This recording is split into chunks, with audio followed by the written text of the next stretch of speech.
Assalamualaikum warahmatullahi wabarakatuh. Kembali lagi di channel saya, channel yang masih relatif kecil, namun insya Allah akan rutin dalam mengupdate video, dalam mengupload video. Dan alhamdulillah pada kesempatan ini saya kedatangan teman saya dari Somalia. Beliau orang yang sangat luar biasa, bisa berbahasa Arab, bisa bahasa Inggris, Semua bahasa kamu bisa? ya bisa. Oh, mantap. Nanti kita akan berbincang-bincang dengan beliau seperti apa latar belakang kehidupan beliau dan di sini sudah berapa lama dan juga dalam rangka apa di sini. Tapi perbincangan kali ini akan saya sampaikan dengan bahasa Arab karena beliau juga pandai bahasa Arab. Saya bisa sedikit-sedikit lah. Oke, Assalamualaikum. Waalaikumsalam أخونا كيف حالك؟ كيف حالك؟ الحمد لله رب العالمين. ما شاء الله أنا بخير. ما شاء الله أنا بخير ما شاء الله مساء الخير. طيب الشرف لي أن أكون اليوم أنا أكون في يوتيوب اليوم حقك وتسوي معي مقابلة. أيوة. هذه شرف لي إن شاء الله ما شاء الله. Barakallahu fiik. الله يبارك فيك. Ini kita nggak tahu perlu diterjemahkan atau enggak. Yang pasti ngedit untuk diterjemahkan ini butuh waktu. Nanti akan saya translate aja inti-intinya ya. Kata beliau ini suatu penghormatan dalam kita berdiskusi santai ini. Semoga berkah selalu. Oke. Urid an asal mas muka al-kamil اسمي muka al-karim عبد القادر بعور أحمد. عبد القادر. هذا اسم عربي ولا اسم صومالي؟ هذا اسم اصلا من اصل العرب لانه يقولون الشيخ عبد القادر شيلينه تعرف هذا شيخ عبد القادر الجيلاني. الجيلاني احنا نقول شيخ عبد القادر بس هذا اسم عربي اصلا. يعني في صوماليا لا يوجد اسمك باللغة الصومالي. قليل الصومال قليل. اكثر شيء تعرف صوماليين ما دام يعني في الهوية عبد القادر عبد اسمك. القادر ايوه. كثير من الصومالي ما اسمهم اصلا عربي ما في اسم ثاني كذا. أيوة. عندنا كثير اسم جاوي. اسم شفته جاوي يعني مثلا برافو سوسيرو بامبام يودويون هذا اسم جاوي اسم جاوي. اسماء متفرق برا ايوه. Paham. Nama beliau adalah Abdul Qadir Jailani. Syekh Abdul Qadir Jailani. Abdul Qadir إيش؟ بور احمد. بعر أحمد. عبد القادر بعر أحمد. هذا الحين أحمد تعرف هذا اسم عربي لكن بعر اسم صومالي. اسم أيوة. صومالي. أيوة. بعر هذا اسم منطقة. لا مو اسم المنطقة هذا شيء من المأكولات زي البطيخ زي البطيخ كذا. أيوة البطيخ. من البطيخ شيء مأكولات كذا يقولون بعر هنا. يعني كان أبوي سمين كذا بعدين سموهم بعر. بعر. أيوة كذا. يعني أنت من أين تكلمت اللغة العربية؟ من أين تعلمت؟ أنا تعلمت هذا اللغة العربية في الصومال. في الصومال. أيوة أنا كنت في الصومال. في الصومال يعني في المدرسة. عندنا مدرسة كان مدرسة منهج عربي. منهج عربي تعرف منهج عربي؟ منهج عربي. أيوة يعني المنهج اللغات كلها. معهد العرب. لا مثل مدرسة كذا. مدرسة ابتدائي أنا كنت درست باللغة العربية كل حاجات المواد التاريخ الرياضيات. أوكي. وبعدين درست سنتين خاصة باللغة العربية بالمعهد كذا. أيوة. أخذت بدبلومة. أيوة. يعني درست القواعد النحو والصرف. لا ما درست القواعد نحو الصرف كثير بس تعلمت باللغة العربية واستخداماتها خاصة. وكمان أنا عشت في اليمن. أوه. في اليمن كذا. عشت في اليمن كم سنة؟ حوالي 5 سنوات. 5 سنوات. أيوة. فكرت كنت عشت في السعودي. أيوة كمان في السعودية بس مو كثير السعودية بس أكثر شيء كان في هناك في اليمن 5 سنوات. 5 سنوات. في السعودي كم؟ 2 سنة كذا شوي. Sanatain. أيوة. Masya Allah, ternyata beliau pernah belajar bahasa Arab di negaranya di Somalia kurang lebih 2 tahun dan pernah juga tinggal di Yaman 5 tahun, juga pernah kerja. Anta ta'mal fi Saudi sah? أكيد. شو عملت؟ dan juga di Saudi 2 tahun. أشغال متفرقة شغل عادي طبيعي سواق كذا. سواق. أيوة. ما شاء الله. في السعودية سنتين. سنتين كذا. أيوة. طيب الآن أنت كم لديك أولاد؟ أنا عندي 3 أولاد. 3 أولاد. 3 أولاد. أيوة. 2 والزوجة؟ بنت 2 بنت زوجة واحد زي ولد.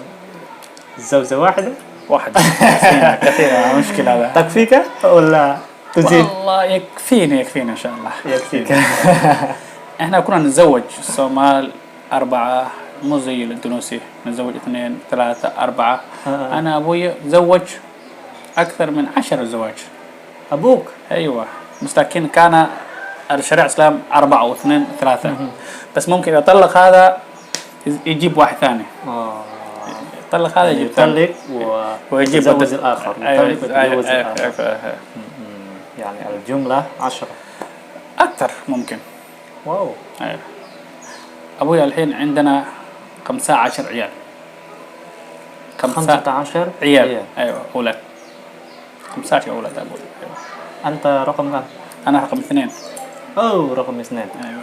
في عندي واحد أكبر مني. Jadi bapaknya beliau ternyata kalau di total istrinya kurang lebih ada 10 bahkan lebih kata beliau, tapi nikah talak dan beliau adalah anak kedua dari 15. Al-an abuka mawjud fi Somali? لا أبوي مات. متوفى الله يرحمه. رحمه الله. بس أمي موجود في الصومال. في الصومال. أيوة. هو مات وأنت كم عمرك؟ أنا عمري الحين لا عندما مات أبوك. لا قريب أنا موجود من هنا مات أبوي. أنت هنا أبوي مات هناك. مات يعني أنت لا تعرف. لا أعرف مكان دفن ومكانك مات هناك. بس التليفون. أيوة خبرنا. أيوة. أيوة يعني أنت موجود هنا بسبب هناك في حرب كثير ولا شوية حرب كمان. أبوي الحين كذا قتلوه بسبب الحرب. بسبب الحرب. أيوة. أبوي كان صباح صلى صلاة الصبح طلع من البيت وجاء ناس وراءهم بالمسدس قتلوه. هذا 2016. 2011. 16. أيوة قريب شهر 11. 19 2019 2016 نوفمبر. 16 ولا 19؟ 16. 2016. أيوة 2016 يا. kirain 2019. ما كده ممكن قبل 4 سنوات. يعني المشكلة في صوماليا بسبب التعصب العشيرة، تعصب قبيلة قبائل حرب أهلي. أيوة. Ya ternyata di Somalia ini suka ada perang suku ya, perang marga. نحن عندنا يعني تقريبا أكثر من مئات القبيلة، وعندنا نحن هنا الحمد لله آمن مطمئن ما شاء الله. نعم. وعندنا تقريبا يعني مئات اللغات، عندنا في لغة جافا، لغة سوندا، لغة إندونيسيا هذا الرسمية، ونحن الحمد لله آمن مطمئن. ما شاء الله. الله يزيد لكم. لأنه هذه نبينا إبراهيم لما كان جاء في المملكة في مكة يجعل رب اجعل هذا البلد آمنا مطمئنا. هذه دعاء ما شاء الله كويس يا أخي. أنا نقول له إندونيسيا أنا جاي ليش؟ للأمن واستقرار. أيوة. تفضل اشرب. عادي ما في مشكلة. Ini bukan endorse ya guys. لأنه وقت المقابلة دائما الناس ما يعني وقت المقابلة هذا مقابلة غير رسمية، مقابلة سانتاي. مقابلة سانتاي. يعني أنتم هنا اللاجئون من PBB صح؟ من الاتحاد الوطني. منظمة العالمية UNHCR. UNHCR نعم. UNHCR هذا باللغة الإندونيسية. باللغة الإندونيسية. هذا فرع من PBB. هذا فرع من PBB فوق PBB وتحت UNHCR. هذا ينظم لك راتب كذا. احنا نقول هذا United Nation، الأمم المتحدة. هذا بالإنجليزي. الأمم المتحدة بالإنجليزي عربي، الأمم المتحدة، والإنجليزي United Nation. The United Nation. اوكي. هذا عضو من UNHCR، عضو من United Nation. ايوه صح. للاجئين. زي ما إذا وقع في بلد ما في حرب، ايوه يعطوهم هوية. أنا ما عندي الحين هنا في إثبات رسمي إلا باسبور. ما عندي إلا بطاقة اللاجئ، أنا موجود من هنا كذا. ما عندك جواز سفر؟ ما عندي، لأنه بهذه بطاقة معترف من أي من هذا الحكومة رسميا يعني. رسميا أيوة. للانتقال من البلاد إلى البلاد الأخرى. ده من البلاد أيوة. لو سأل معي ممكن الشرطة أو بوليس أوري بطاقتي هذا. Ya. Ternyata beliau pengungsi atas naungan UNHCR. UNHCR ini adalah komisioner atas PBB, jadi dia di bawah naungan PBB dan dia mendapat uang bulanan. Tentunya kata beliau dia juga nggak punya paspor, dia hanya punya surat resmi dari UNHCR. Surat ini sangat kuat untuk pindah dari satu negara ke negara lainnya. لو سمحت شيخ، UNHCR يعطيك أموال صح؟ شوية بس ما يكفيك زي أنت تعيش، لأن تعرف إذا أنت شخص لاجئ ممنوع تشتغل هنا هذا البلد. أيوة. ما تقدر تشتغل لذا كذا. إذا ما عندك شيء ولا أهل يساعدك، اليونسي يعطوك شوية من المساعدات. هذه المساعدات ما يكفيك، لأنه حاجة بسيطة كذا. ممكن تدفع بالإيجار، شوية حاجات كذا هكذا. أيوة هي تساعدنا بالشارع. يعني UNHCR يعطيك مثلا المبلغ هذا شوية مصاريف للدفاع للإيجار وحاجات والأكل كذا، بس لكن ما يكفيك. ما يكفي. إيه ما يكفيك. طيب أيوة. كيف تعيش؟ والله حالك دبر كذا، لأنه يعني تبحث عمل شوي هنا؟ والله هنا أصلا ما في عمل، تعرف، لأنه نظام اللاجئ هنا ممنوع يشتغل كذا.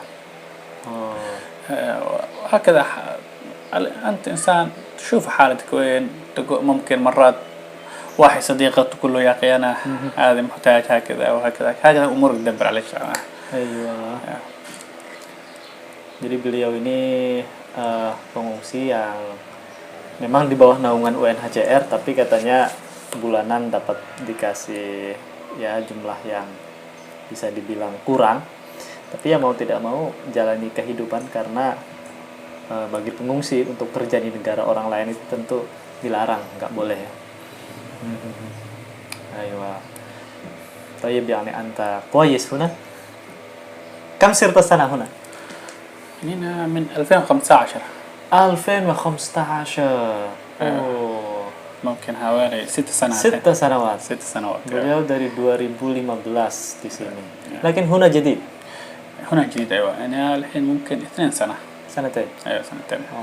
Beliau ternyata di Indonesia kurang lebih udah 6 tahun dan pindah di sini, kebetulan tinggalnya di samping rumah saya, itu kurang lebih sudah 2 tahun di sini. Dan beliau sangat mahir sekali dalam berbahasa Arab. Anta hafid min al-Quran? كنت صغير كنت حافظ، لكن الحين صغير حافظ، بس الحين مش حافظ كله. شوية كذا. يعني في الصومالي؟ في الصومال أيوة. كنت أنا ما شاء الله حفظت القرآن كله لما كنت صغير، بس لكن الحين أنا لما كبرت زوجت شغلات وكذا مشغول خلاص تنسى. Ya. Beliau dulu waktu kecil di Somalia ternyata pernah hafal Quran 30 juz. Kunta mutkinan fil hifdz. Dulu sangat kuat hafalannya, tapi sekarang karena dengan banyaknya pekerjaan, kerja di Yaman, kerja di Saudi, sehingga banyak hafalan-hafalan yang lupa. Dan perlu saya ingatkan guys, kita alhamdulillah tinggal di Indonesia, banyak sekali suku, banyak sekali marga, ya, banyak sekali bahasa juga berbeda-beda, dan kita tetap hidup aman, tentram, damai, sentosa. Kalau bandingkan di negara-negara yang lain, ternyata walaupun sukunya lebih sedikit ya, jauh dari Indonesia, ternyata mereka sulit mengendalikan agar tidak ta'assub ya, tidak fanatik terhadap suku. Oke. Al-an kaifal wada' fi Somalia? الحين بس البلاد يعني شوية أحسن من أول، بس لكن نفسه دائما يقع انفجارات. انفجارات أيوة يقع انفجارات، يقع مثل في سوريا الآن هكذا، مثل في سوريا سوريا أحسن منها. أو سوريا أحسن. سوريا بعض المناطق ما في حرب، بس لكن زي العاصمة دمشق بعض الحكومة لها قوية، لكن عندنا 30 سنة ما في حكومة. 30 سنة ما في حكومة. ممكن الحين هذه 8 سنوات في حكومة. 30 سنة ما في حكومة عندنا. علشان كده يجيب القبائل يتحارب، لأنه لو ما في، لو نظام حكومة موجود هي الذي كانت بس تحاول ما يجي حرب، ما يجي كذا. لكن إذا ما في حكومة غصب عنه يجي مشاكل، يجي مشكلة هكذا. لأن الحين ما عندنا حكومة ضعيف، حتى ما تحكم الحين عاصمة كويس. عاصمة الصومال هي مقدشو، عاصمة الصومال مقدشو. حكومة ما تحكم كاملا لسه، دائما يوميا يقع انفجار، يقع قتيلات، جروح. الإرهاب يعني موجود. أكيد الإرهاب هو الذي يسوي كذا. أيوة. هذا بسبب تعصب الديني ولا؟ من أول تعرف الحكومة زي ما الحين تعرف زي العرب الحين، زي العرب، زي ليبيا زي سوريا. بدأ الأمور بكره الحكم بالدولة. بعدما حكومة ضعيفة تيجي هناك زي ما يقولون الإرهابيين أو متدينين زي كذا. لكن احنا أول جاء ناس كرهوا الحكومة، تحاربوا الحكومة. بعد ما طاحت حكومة لما مشت راحت ما جاء حل. القبائل بدأت كذا. بعد 2000 لما بدأت هذه القاعدة، ومتى بدأت الإرهاب كذا، غصب عنه يجي الصومال. الحين بس موجود. المشكلة في الصومال الحين ما في قبائل أكثر شيء. المشكلة الحين في الصومال هذا كذا، الشباب، القاعدة، إرهاب. أيوة مشكلة كبيرة. مشكلة كبيرة، هذه مشكلة كبيرة. Ya Allah. Jadi guys, ternyata di Somalia itu kata beliau 30 tahun itu pemerintah tidak berfungsi, bahkan dikatakan tidak ada, pemerintah itu dikatakan tidak ada oleh rakyatnya. Dan saking fanatiknya ras suku di sana, itu sering tiap hari itu ada bom, ada perang-perangan, ada tawuran. Dan sekarang kondisinya itu lebih parah dari Suriah.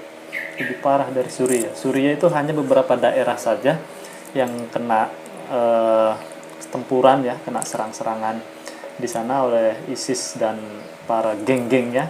Tapi kalau di Somalia ini ternyata semua daerah itu semuanya hancur lebur, kata beliau. Tidak ada negara secara resmi di Somalia, secara administrasi itu tidak ada. Dan sampai sekarang hampir tiap hari masih ada peperangan, masih ada juga bom-boman, tembak-menembak. Termasuk bapaknya beliau katanya mati, meninggal itu selesai sholat subuh ditembak sama gerombolan orang. Kita lagi-lagi banyak-banyak bersyukur tinggal di Indonesia guys. Tuzidul kalimah? تسألني يعني مو مشكلة عندي. أمك موجود هناك؟ أمي موجود في الصومال. أيوة. يعني تعمل؟ هي تعمل؟ لا، هي أم كبيرة، هي ما تعمل. هي قاعدة البيت ومع عيال أبوي موجود هناك في الصومال، في منطقة تبعد من عاصمة الصومال 360 كيلومتر. زي إقليم حقك كذا، جوا بعيد كذا. أيوة بعيد بعيد. أيوة موجود هناك ما محكر. بسم الله.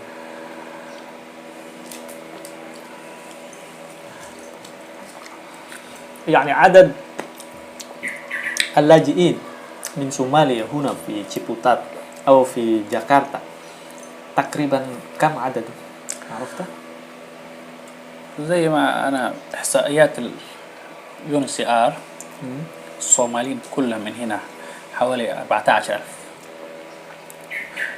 كل زي 14 ايش؟ 14,000 14,000 مش من هنا جيبوتات ولا جاكرتا عموما اندونيسيا عموما حوالي كده 14 او 13 ونصف كده ألف. بعضهم في مكسار في ميدان سماطرة في أماكن متفرقة بس أكثر لاجئين هنا في جاكرتا أو في جيبوتات في حوالي جاكرتا. أيوة. ما أعرف لا أكثر شيء ممكن في ميدان أو مكسار هنا أقل.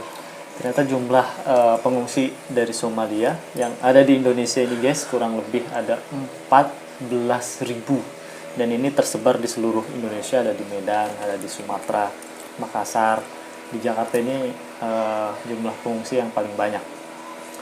Ya guys, luar biasa sekali kalau kita dengar cerita beliau langsung. Kita warga Indonesia tentu harus banyak-banyak bersyukur dengan keadaan seperti ini ya. Luar biasa sekali. Oke. Anta ashta huna 5 سنوات تقريبا. ما رأيك عن إندونيسيا؟ والله إندونيسيا بلد آمن. بلد آمن، بلد الحمد لله ما شاء الله مستقر. ونشكر الشعب الإندونيسي والحكومة حسن استضافة نحن بلاجئين. والشعب الإندونيسي شعب طيب، احترام، الحمد لله، وما أحد يتعدى، ما أحد يقول لك ما شاء الله من أين جيت، من هنا. لو مشيت في الليل أي وقت ما أحد يقول لك حاجة كذا. نشكر الشعب الإندونيسي والشعب الإندونيسي والحكومة معا لأنه حسن استضافتهم كذا. Alhamdulillah. Beliau menjelaskan penduduk Indonesia ini orangnya baik-baik, tenang, santai, nggak macem-macem lah, nggak kayak orang-orang di sana di negara beliau katanya suka ribut terus. Dan kita di sini alhamdulillah tenang dan santuy. Aywa, tayyib.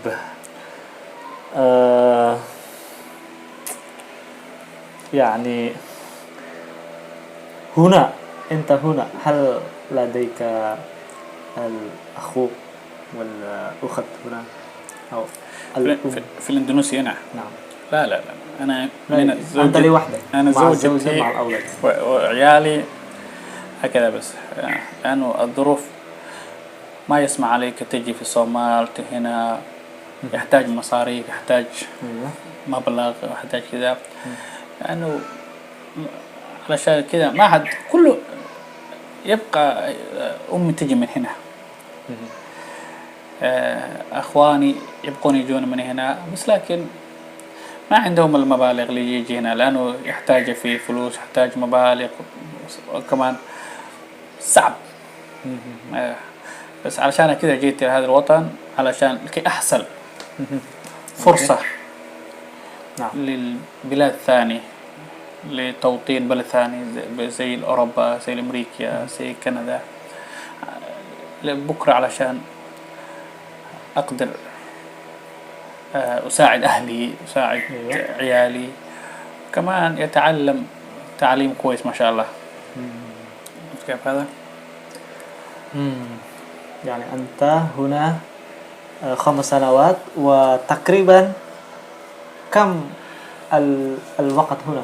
يعني كم تزداد من السنة؟ يعني هنا أغلب اللاجئين هنا كم سنة؟ 10 سنوات؟ والله هذا في حسب أكثر شيء 5 6. في بعض ناس جاوا 2012 موجودين الحين 12 سنة. لا جاوا 2012 حوالي الحين 8 سنوات أو 9 سنوات. أيوة 8 tahun 9 tahun. أيوة بعض الناس حظهم كويس، نصيبهم كويس 4 سنة 3 سنوات. بعدين تنتقل ولا ترجع إلى بلادك؟ أكثر ناس ما قليل يرجع، أكثرهم يمشي بلاد ثاني زي أوروبا، كندا، أمريكا، بلد أستراليا في أودر. لكن في بعض الناس لما كان حالتهم صعبة كذا أو يطول وقت يقول لك إيش تسوي هنا ما تشتغل أنت كذا يرجع. أيوة هكذا أوكي، صعبة. أوكي. هل يوجد هنا من اللاجئ يعمل يعني يعمل غير رسمية مثل يعمل في بناء البيت في صلاح البيت كذا أو في الدهان؟ والله أنا ما عرفت. ما أعرف. أيوة. إذا حتى في لكن ما أعرف أنا ممكن لكن لو قليل. تعمل أيوة. يعني أو تساعد أيوة. في هنا في بناء البيت أو في صلاح البيت كذا هذا يجوز طبعا لأنه عمل غير رسمي. أيوة عمل غير رسمية يجوز، بس لكن تعرف الاندونيسيين كثير لأنه الأشغال كل واحد يحتاج عليه. لأنه أنت الحين ممكن تعرف إني لو أنا اليوم كان ممكن لو حصلت شغل بكرة أجيب واحد قريبي صديقي زميلي، ما أجيب واحد بعيد. عرفت كيف كذا؟ لأنه هكذا. بس في بعض الناس لأنه في واحد أعرفه في عنده أصدقاء يمشي شغل هذا تنزيل من السيارة تركيب هكذا. في شفته في واحد لكن مش كثير هذا. زي كذا مسموح بعض الشغلات غير الرسمية لكن مو دائما شغل. Tadi saya nanya guys, kalau misalkan dari pengungsi yang diperbantukan untuk bekerja, misalkan ngecat rumah atau renovasi atau membangun rumah itu boleh nggak? Ya kata beliau sih boleh-boleh aja, karena ada sebagian temannya juga ternyata pernah kerja atau ada yang masih kerja itu jadi tukang kuli panggul, ya kuli panggul, nurunin barang-barang gitu dari mobil, masukkan ke gudang segala macam, dan itu boleh, tentunya boleh. Jadi kalau ada teman-teman penonton ini yang ingin membantu saudara-saudara kita pengungsi dari Somalia, bisa saja untuk menghubungi saya agar mereka bisa ada aktivitas keseharian termasuk untuk menambah kebutuhan ekonomi keluarganya. Al-an hal yujad min al-laji huna matalan المسبب من الكورونا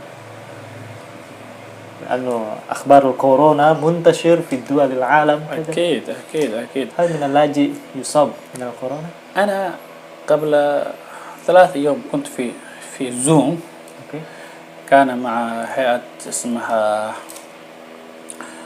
ما أعرف وUNHCR مع مطابق، وبعدها قالوا في كثير من اللاجئ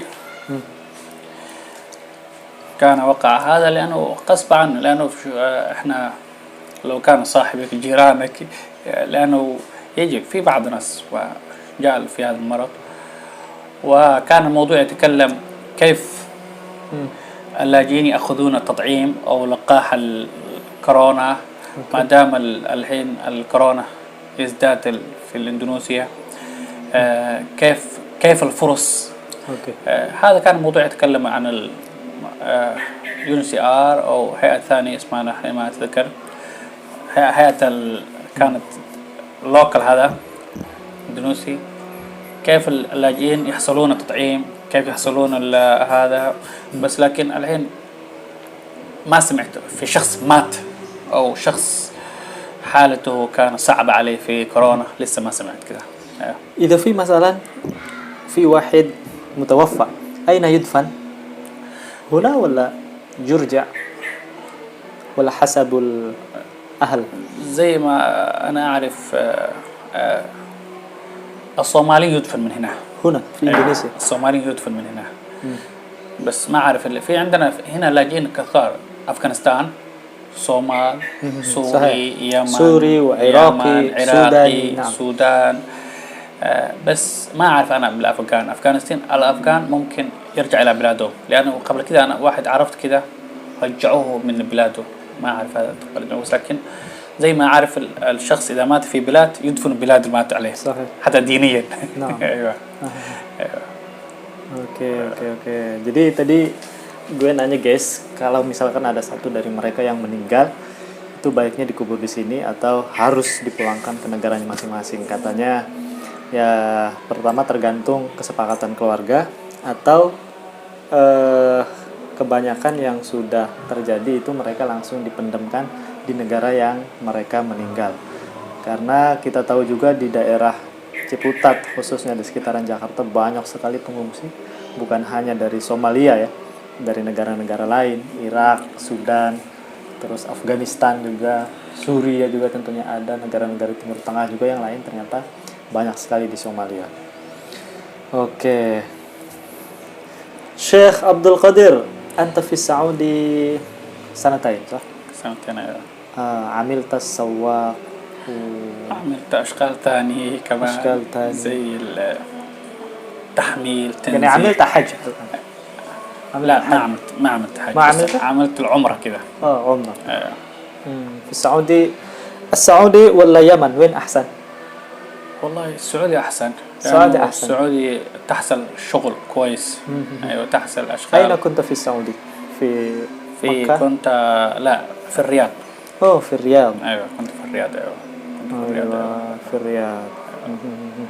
Jadi beliau pernah tinggal di Riyadh di Saudi dan beliau pernah kerja berbagai macam, katanya pernah juga jadi supir segala macam, dan di sana banyak tentunya kerjaan-kerjaan yang bisa dieksekusi dan gajinya tentu lumayan di sana dibanding kita di sini ya. طيب أنا الحمد لله عشت في الأردن تقريبا 4 سنوات. ما شاء الله. كنت طالبا في الجامعة، حصلت محنة دراسية ما شاء الله. من هنا من إندونيسيا. ما شاء الله. يعني لما تخرجت هناك أنا رجعت إلى إندونيسيا وأكمل الدراسة هنا الماجستير، ما شاء الله. والآن تخرجت الماجستير وهكذا. ما شاء الله ما شاء الله. هكذا الحياة. ما شاء الله ما شاء الله. كنت في الأردن. نعم. من أي شيء تعلمت في الجامعة؟ من أي؟ كنت في الجامعة اسمها جامعة آل البيت في الأردن. البيت ما شاء الله. يعني أنا كنت درست اللغة العربية في إندونيسيا هنا في المعهد من منطقتي. نعم. درست اللغة العربية تقريبا 3 سنوات. ما شاء الله. يعني في المدرسة المعهد 3 سنوات والمدرسة الرسمية 3 سنوات. عندنا يوجد معاهد كثير، معهد رسمية ومعهد غير رسمية. أكيد صح. طبعا المدرسة كلها رسمية. ما شاء الله. أنا درست في المدرسة الرسمية ومع ذلك درست في المعهد غير رسمية. غير رسمي. أيوة. يعني في النهار درست في المدرسة وفي الليل أنا نمت وأكلت في المعهد ودرست اللغة العربية. الحمد لله لما تخرجت يوجد افتتاح من المحنة الدراسية وأشترك. الحمد لله نجحت. أسافر. لما كنت في الأردن نعم تتعلم إيش منهجك تعليمك إيش التعليم ديني شرعي تخصصك كنت تعلم إيش جامعة إيش تعلم إيش ولا كمبيوتر ولا علوم طبي ولا علوم كذا. نعم كلنا نحن عندما سمعنا الخبر في إندونيسيا يعني يسافر إلى بلاد العرب أو ما يسمى بالشرق الأوسط كلهم يدرسون العلوم الإسلامية أو الشريعة الإسلامية. ما شاء الله. يعني ممكن في 1 2 هؤلاء يدرسون علوم الطب مثلا. يعني 1 سنة فقط. أنا الحمد لله تخصصي الكلية الشريعة وتخصص أصول الدين. ما شاء الله ما شاء الله. كلية الشريعة وتخصص أصول الدين. ما شاء الله. أستاذ ما شاء الله يا أخي. يعني أنت الشيخ. وين الشيخ والله العظيم. نعم لذلك الحمد لله درست اللغة العربية وطبقت هناك 4 سنوات. الحمد لله كل يوم هناك أتكلم باللغة العربية مع الأصدقاء الأردني. ما شاء الله. هكذا. بس لما تتكلم في الأردن موجود أنت في هناك، أنت الحين تتكلم اللغة الفصحى. نعم. بس هناك لهجة أيوة أردنية. صحيح. زي هي تشبه لهجة السوري ولهجة الأردن يتشابه مع بعض علشان هم جيران كده. صحيح صحيح. أيوة، بس أنت ما تتكلم لهجتهم. أنا تكلمت بالعامية، يسمى بالعامية. أيوة، صح؟ فصحى. أو اللغة السوقية. هناك نعم. تعلمت هناك بعض الكلمات العامية، مثلا كيف حالك؟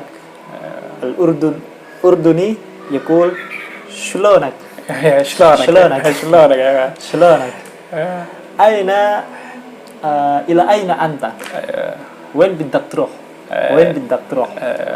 فوت. وين؟ فوت ادخل. فوت ادخل. سعودي هكذا صح؟ سعودي هيك.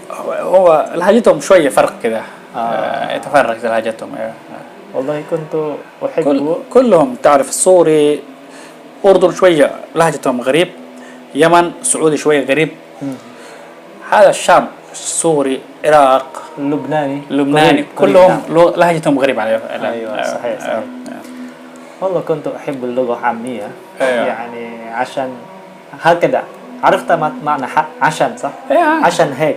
عشان هيك. أيوة. أنا أعرف لأنه كمان تعرف الحين ما أعرف إندونيسيا هكذا في لغة زي العربي فصحى واللغة سوقي. عندنا فقط مثلا الرسمية اللغة إندونيسيا الرسمية، أو السوقية أو اللغة جاوا سندا هكذا منطقة. لا فقط. خلي مش كده. الحين في السعودي في الأردن لما يتكلم إذاعة وكذا أو رئيس الملك ويتكلم رسمي وكذا، لكن لما يتكلم أنت وقدامك أنت واقف تتكلم يقول لك كيف حالك، شو أخبارك، أمورك زين كذا هكذا. في إندونيسيا عندنا يوجد ما يسمى نفس الإندونيسية، نفس هذه اللغة الإندونيسية، بحث إندونيسية. عندنا يوجد bahasa gaul، نحن نسميه bahasa gaul. يعني اللغة يوميا، اللغة اليومية. يعني مثلا عندما أقول في الرسمية saya aku، فهمت؟ أنا عندما أنا أتكلم مع الأصدقاء مع الزملاء مثلا gue lu kamu anda، هذا الرسمية. أو عندما أقول في bahasa gaul lu gue lu gue mau makan. gue lapar. بس هذه كل الشخص ما يفهم ولا أي شخص يفهم هذا؟ أي شخص إندونيسي يفهم؟ اللي يعيش في المدينة فقط. اللي يعيش في المدينة يفهم. أما يعيش في القرية في الأرياف يعني شوي ممكن لا يفهم. ممكن لا يفهم. حتى في النقود اللغة في bahasa gaul يوجد عندنا نقول في كلمة خاصة. أيوة. مثلا نقود 100 روبية. 100 روبية 100,000. نحن نقول cepet. أيوة. 150,000 pego. هذا بس هذا يتكلم الشباب، بس الشباب يتكلم هذه اللغة. شباب ناس كبار يتكلم والفوق يتكلم. نعم الشيوخ الشيخ حتى الشيوخ يتكلم. نعم. طبعا اللي يعيش في المدينة زي جاكرتا كذا، زي جاكرتا تشيبوتات في هذه المنطقة. أيوة. هؤلاء يقولون ممكن بهذه اللغة، بس مش كثير شائع، مش كثير. نعم مش كثير. هذا خاصة في اللي عندهم عشيرة اسمه بتاوي. أيوة. في جاكرتا كثير منهم عشيرة بتاوي. أيوة. هؤلاء يقولون بهذه اللغة. أيوة. اللغة bahasa gaul. bahasa gaul. هذا مخالف عن الجراماتيكال، عن القواعد اللغة الإندونيسية طبعا. أيوة. مخالف. ما شاء الله. نعم الحمد لله. هذا شيء جيد يا فضلات. عندكم في الصومالية يعني مثلا كيف حالك، هذا في رسمية في قول صح؟ فيه لأن تعرف أي مكان في العالم في لغة رسمي وفي لغة أو لهجة خاص. للحارة زي الحين احنا من جرونتي او في الشباب يتفاهم عليهم. لما الحين يتكلم، احنا نقول الحين في كثير ناس يتصرف في اللغة كلمات ما تفهم. الحين كان الحين في هنا موجود، جاء الحين في الصومال كثير كلمات ما أعرف عليها، يعني ليش هذا كلمات مو رسمي. مو رسمي. كلمات رسمي ما يتغير، بس كلمة غير رسمي تتغير كل سنة. كل جيل يجيب كلمة جديد، يقول أنا هكذا، أنا هكذا، هكذا هكذا. كمان إحنا مو زيكم. الصومال لغتين، لغة واحدة. لغة واحدة. في لهجة بسيط، بس لك الصومال كلهم الصومال، كل مناطق الصومال يتفاهم مع بعض. وكمان ما أعرف ليش إحنا في حرب أو كذا، عندنا لغة واحدة، عندنا دين واحدة. ايوه. ما تلقى الصومال إسلام بس. أيوه ما تلقى. إحنا ما في مسيحي. ما في مسيحي ولا هندو ولا بوذي ولا كذا. عندنا 5 أديان ما شاء الله. وكمان في احترام عندكم. نعم. ما حد يتعدى كذا. الحمد لله. إحنا كل مرة يستغرب يقول يا أخي أنتم ليش يا أخي؟ كم تعرف الصومال كم عددهم؟ لا. كم الصومال عددهم 15 مليون. 15 مليون. أيوة. فقط. بعيد جدا من إندونيسيا. بعيد مرة. تعرف إندونيسيا كم؟ ممكن جاكرتا لحالها. جاكرتا يقولون 20 مليون. نعم تقريبا 20 مليون. أيوة. الذي يشتغلوا لك كذا سكن. إحنا أقل من الناس عايشين فيها. أقل من جاكرتا. Ya Allah, guys. Saya simpulkan guys, katanya jumlah penduduk di Somalia itu kurang lebih ada 15 juta penduduk di Somalia. Bandingkan dengan satu daerah aja di Banten, di Jakarta, mungkin di Jakarta ya, itu lebih dari 15 juta. Dan kita memiliki banyak sekali agama-agama, ada 5 yang resmi agama di Indonesia, dan alhamdulillah kita tenang-tenang saja, tidak ada masalah. Tapi mereka ya mungkin harus belajar tentang moderasi agama di Indonesia seperti apa agar negaranya tenang di sana, tenang selalu. Tadi kita berbincang-bincang juga masalah bahasa ya. Bahasa kita kata beliau tentu di semua negara ada bahasa yang resmi dan ada bahasa yang gaul, termasuk di negara-negara Timur Tengah, di Jordan, di Somalia, di Jordan, di Suriah. Ya ada bahasa resmi, bahasa gaul. Kalau bahasa resmi ya semua negara itu tentu paham. Jadi kalau bahasa amiyah, bahasa gaul, ini yang sering dipakai adalah oleh negara itu sendiri. Banyak sekali contoh-contoh bahasa-bahasa gaul yang suka dipraktekkan oleh warga negara lain. Tayyib, Syekh Abdul Qadir, ihna al-an 43 menit. يعني يحتاج 20 دقيقة عمل. يعني الآن نوقف ونستمر بعد الصلاة إن شاء الله. لأن الحين آذان كذا الحين تعقد. طيب. وقف وبعد الصلاة إن شاء الله. إن شاء الله. Oke guys, karena waktu maghrib sudah datang, jadi kita akan skip dulu. Nanti setelah sholat maghrib akan kita lanjutkan perbincangan yang sangat bermanfaat ini. Sudah azan. Oke, itu dulu guys.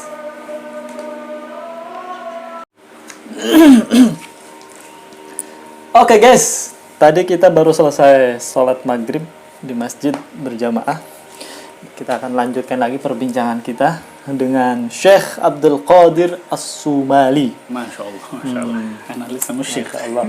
Anta umruka kam al-an ya Syekh? 35 36 كذا. 35. ايوه. يعني المولود 84. 84. لكن الوجه صغير. بيبي فيس. والله. ما شاء الله. عنجد. أردني يقول عنجد. اي عنجد. هذا حقيقة على سنة. حقيقة نعم. حقيقة كويس. نعم الوجه صغير. كويس. أولاد كم؟ 3؟ 3 ايوه. ايوه. أنا تزوجت عمري 21 سنة. 21 ما شاء الله صغير. بس لكن الزوجة كانت كم؟ هي 19 18 حوالي 19. كذا. ايوه 18. بس احنا جبنا أول ولد بعد 4 سنة كذا. ليه؟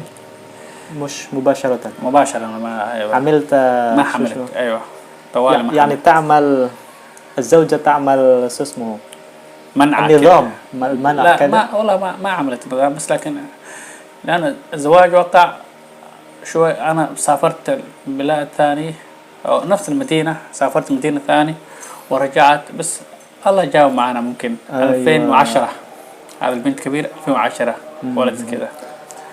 بسبب المسافة. مسافة أو كده شغلات، الله ممكن هذا قدر الله. أيوة. بعد 4 سنوات حوالي أنجب. أنا شوف 2000 أنا تزوجت 2016 2010 4 سنوات كده بعدها. ما شاء الله، الحمد لله على كل حال. الحمد لله على كل هذا. طيب يا شيخ، أريد أن أسأل هذه أسئلة، هذا السؤال يعني مثلا عندنا في إندونيسيا بنسبة الجمال، يعني نحن يعني طبعا الله لا ينظر إلى أجسامكم ولا إلى صوركم إلا التقوى، صح. يعني ولا إلى النوع يعني عندنا في أسود في أبيض في أصفر كذا، هذا عندكم طبقة. يعني أسود هكذا. أيوه.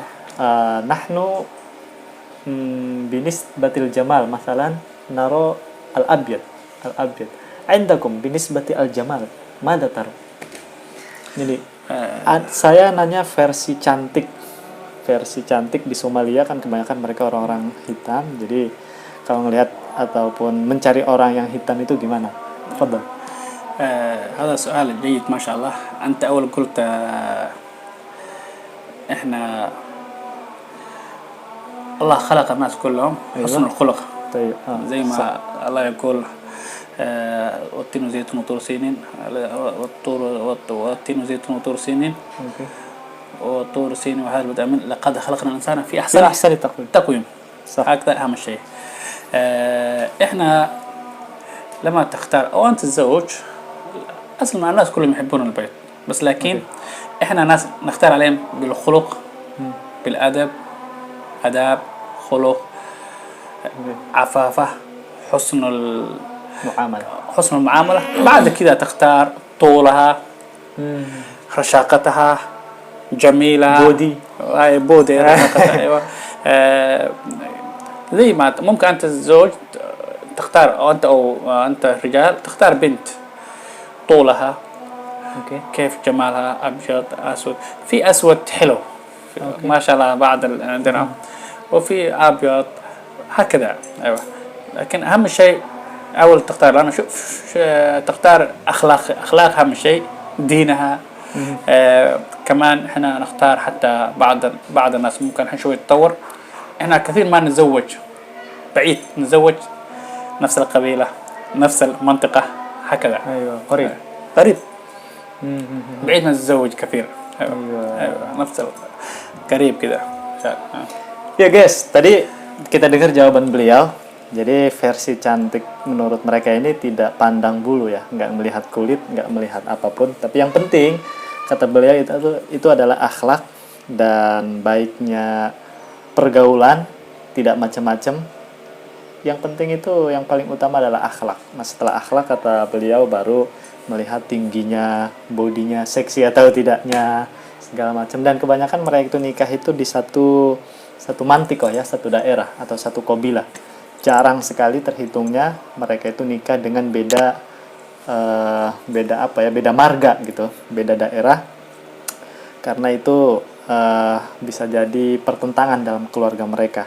Nah, jadi sekali lagi mereka tidak melihat fisik ya dalam pernikahan. Nahnu mathalan عندما نريد أن نتزوج أيضا لا نرى الجمال بأبيض أو بالوجه هكذا، يعني أغلبنا نرى بحسن الخلق، يعني حسن المعاملة، المهم أخلاق هكذا. هذا أصلا أساس لأنه لما كان تزوج شوف الجميل دائما شيء يمشي. أنت الحين ممكن جميل أو كذا حلو، ممكن إذا صارت شيبة أو كذا يتغير هذا الجميل، بس صحيح، لكن صحيح. الخلق والحسنى والدين وهكذا ما يروح دائما. عارف كيف؟ لأن لما صحيح. تبقى أنت هذه زوجة، تبقى عيالك تربي حسن الخلق. Ya, هكذا. betul, sahih. آه، Ya, jadi memang yang harus kita pertimbangkan adalah akhlak dan baiknya pergaulan, karena cantik itu relatif ya, tentunya relatif, dan berjalannya waktu yang namanya cantik, putih, segala macam itu bisa jadi akan hilang dengan berjalannya waktu. Cantik misalkan, ya waktu muda oke lah cantik, ganteng. Tapi ketika sudah tua, itu Allahu a'lam. Ayo. رضوان، أنتم تقولون قبيلة قبيلة ولا فرق؟ Daerah-daerah jauh. أنتم دائرة أيوة. ما تقولون قبيلة قبيلة. لا أيوة. يعني أقول لا تتزوجوا مثلا من قبيلة إلى قبيلة ولا منطقة إلى منطقة، يعني المسافة بعيد لا. صح. لا في المهم في نفس المنطقة، نفس العشيرة، أيوة. نفس. بس لكن الحين بالزمن، بالوقت هذا العالم مش أول تطور. صح صح. بالهذه عندنا هكذا، نعم. سوشيال سوسيال، ميديا هذه سوسيال. تتعلم كذا من بعيد وهكذا. حتى من بلاد إلى بلاد. يعني من بلاد إلى بلاد، لكن من أول كان شوية. أيوة. الآن أنا أقول زوج الذي تعرفه، زوج الذي تعرفه من أين جاء، من أين أصله، ومن أين ومن أين ومن أين. لا تزوج شخص ما تعرف من أهله أو كذا كذا. إذا شخص أنت الحين ممكن تزوجت في شخص كان من ديرتك، تعرف أبوها وأمها وأخوانها وعيالها، هذه خلاص تعرفها. صح. لكن شخص ما تعرف بس لحاله، عرفت كذا مشكلة، صعب كذا يكون كذا. Iya. Oke guys, kira-kira ada pertanyaan lagi guys untuk saudara-saudara kita ini? Tentunya ya yang beliau jelaskan itu adalah benar ya, sesuai tuntunan ajaran kita. Ya memang awal-awal katanya dulu yang namanya pernikahan itu saking orang-orang dulu kan memandangnya nggak boleh yang jauh-jauh, nggak boleh yang beda ras, beda marga, beda suku segala macam. Tapi ya sekarang di kita pun dan juga di mereka itu sudah canggih, sudah orang-orang sudah kenal dunia luar, pergaulan sosialnya sangat tinggi. Akhirnya banyak sekali orang yang dari marga A menikah dengan marga B, orang Jawa menikah dengan Sunda, bahkan dari negara satu bisa menikahi dengan negara-negara lain, dan sekarang itu sudah banyak terjadi katanya. Ya begitulah kurang lebih ceritanya guys, perbincangan kita pada kesempatan kali ini. Yani antum al-an la tadri baqiya sana huna, kam baqiya min sana huna, aw kayfa an-nizam min PBB min والله ما تعرف، ما حد يعرف. ما حدا يعرف. ايوه، لانه شوف هنا ما ممكن في واحد جاء بعدي راح الحين مشى، وفي ممكن هو 3 سنوات 4 سنوات 5 سنوات 6 سنوات، في ناس بعضهم 7 سنوات 8 سنوات. هذا نصيبك، ما تعرف أي وقت أنت تقعد هذا البلاد. أيوة. وكمان ما تعرف، حتى ما في أنت مكان تتمشى أمورك تقول له هذا. ممكن تتصل عليهم تقول لهم يا أخي أنا إيش أخبارك، قالوا صبر إذا في شيء إحنا نتصل عليك. أيوة. المهم يعني من PBB يعطيك خبر مثلا في السنة كذا شهر كذا. أيوة. أنت تنتقل إلى بلاد كذا. أيوة. أيوة. طيب باللغة الصومالية apa kabar؟ شو؟ إحنا أبا كبار نقول في الصومال ساتهاي. ساتهاي. يا ساتهاي. ساتهاي. ساتهاي bukan sate. ساتة تعرف؟ ساتة. عرفت ساتة؟ لا ما أعرف ساتة. ساتة طعام في إندونيسيا. أيوة طعام، صح صح صح صح. ساتة لحم مشوي. مشوي أيوة. أيوة. مثلا بس لحم ساتة مش أنا ساتهاي. ساتهاي. ساتهاي. ساتهاي. أيوة. كيف؟ مثلا wanita cantik, imro'ah jamilah. كبر قرحون. Oh, kabar kurhom. Kabar kurhom. صعب يا. هذا مثل اللغة الصيني صعب. لا اللغة التايلاندي. صيني صعب، هذا تايلاندي صعب كذا. قبر هنا نقول قبر اس بنت. اس بنت. ايوه قبر بنت. قرحون جميل، هذا قرحون جميل. بعدين لما تطبق معاه تقول هذا قبر قرحون. قبر قرحون. عارف هذا. Kamu ganteng. You beautiful. Kamu ganteng, anta jamil. ايوه انت جميل. ايوه تقول هذا زي ما تقول نفس. نفسه. ايوه. انت أديقة. احنا نقول انت أديقة. أنت أديقة. أديقة. أديقة. أديقة. أديقة وقرحون تهي. هذا جميل أو قرحون نفس. احنا نقول قبر قرحون، أديقة قرحون تهي. زي ما ممكن نقول هذا ما اسمه، ممكن نقول احنا مقعة. مقعة. هذا ممكن مقعة. ده سهل يا صعب، bahasanya sangat sulit sekali. بس تعرف يا أخي، بس إيش شيء كويس تعرف إحنا صومال إندونيسي إيش الفرق، إيش المطابق. لما الكتابة إحنا واحد. tulisan satu. يا سما هكذا. أيوة. سما ممكن الحين أنا أكتب رضوان، أكتب زي كذا رضوان.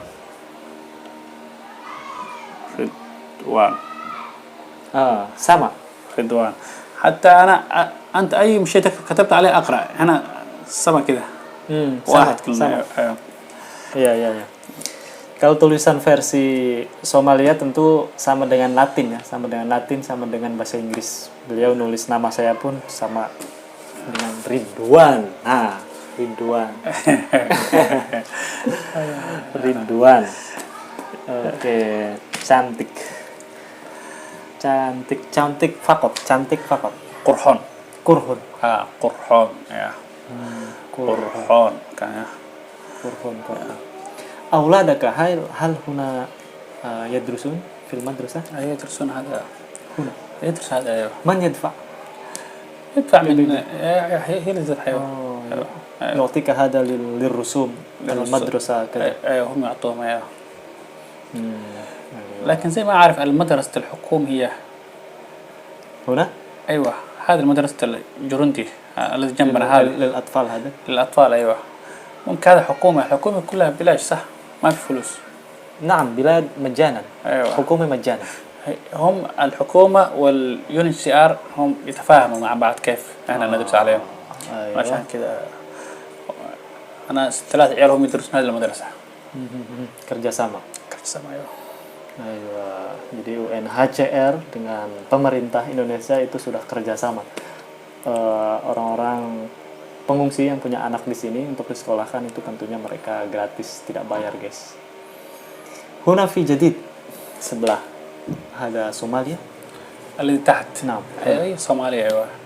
لكن واحد. ايوه حرمة كبيرة كمان هي. ايوه هي كمان ممكن حتى قريب تسافر شكلها. ايوه. قديم ممكن في اندونيسيا قديم. لا نفس احنا 5 سنوات هي. 5 سنوات. ايوه. ايوه. هي اول كانت ساكنة جنب المسجد هناك. هنا. ايوه جنب المسجد. ايوه. طيب بالنسبة اللغة العربية يعني أنتم في الصومالية هل كلكم تدرسون علوم الشريعة، اللغة العربية، العلوم الشريعة، فقه، كلكم يعني ولا بعض؟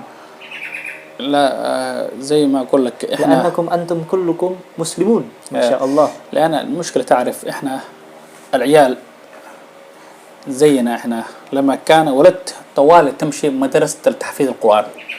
أيوة لازم من أول 5 سنة 6 سنة الولد يمشي مدرسة القرآن. معناته عندكم الإسلام جيد إحنا منذ الصغر. أيوة يعطي الفرصة الأولاد يتعلم القرآن من أول، بعدهم يروحوا مدرسة زي مدرسة المادي زي كذا سكول كذا، لأنه إحنا نعطي الأهمية في القرآن من أول من البداية. أيوة. معناته أغلبكم حافظ القرآن. أكثر. الصومال هم يقولون أكثر بلد يحافظ القرآن. ما شاء الله. أكثر بل يحافظ القرآن.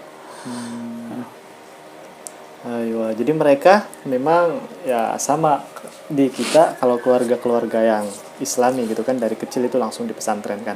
Nah, sedangkan mereka itu rata-rata dari kecil itu langsung dipesantrenkan, khususnya pesantren tahfidzul Quran. Habis tahfidzul Quran, makanya mereka kebanyakan orang-orang Somalia itu para penghafal Quran katanya, para penghafal Quran. Dan saya pun mendengar, ana sami'tu yani Hai guys.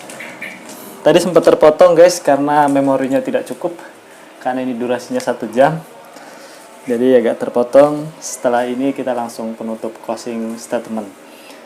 Al-an urid an as'al mada turid an taqul an duarika fi Indonesia, duarika li Indonesia, duarika li PBB, duarika li Somalia, duarika li biladil alam, mada taqul ilaihim. أولا أقول للشعب الإندونيسي شكرا لكم، حسن تعاملكم، حسن استضافتكم، والحكومة معا الذي ساعدت أن نقعد هذه البلاد بالأمن واستقرار والحر.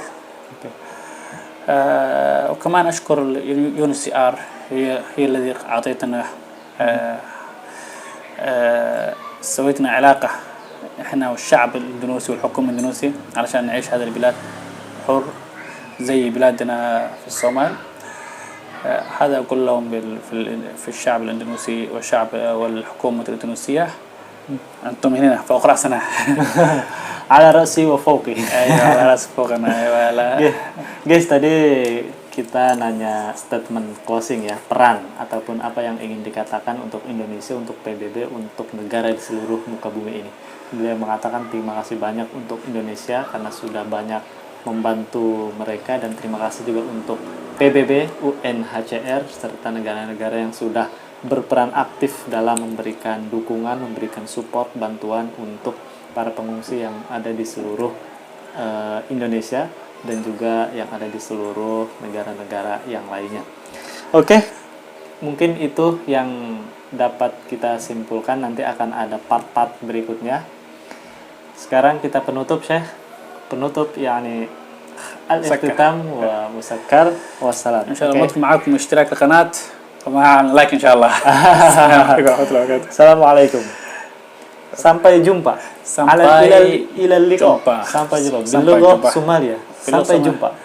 مع السلامة. مع السلامة. باللغة الصومالية؟ كما مع السلامة. مع السلامة. ما شاء الله. هذا عربي. هذا عربي. مع السلامة. مع السلامة. إلى اللقاء. Ternyata sering dipakai sama orang Somalia. Oke guys.